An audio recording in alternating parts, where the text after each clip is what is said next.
न ईरान में regime change हुआ, न अमेरिका स्ट्रेट ऑफ हॉर्मुज खुलवा पाया, ईरान को स्टोन एज में भेज भी नहीं सका। तो फिर इस जंग में अमेरिका और इसराइल को क्या मिला?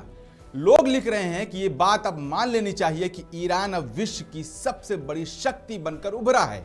वहीं शिकागो यूनिवर्सिटी के सीनियर प्रोफेसर रॉबर्ट पेप कहते हैं, अगर डोनाल्ड ट्रंप ने जो 10 पॉइंट पीस प्लान है वो माना है और वो सही है और उसने मान ली है, तो इसे यूनाइटेड स्टेट के लिए एक बहुत बड़ी स्ट्रेटेजिक हार माना जाएगा।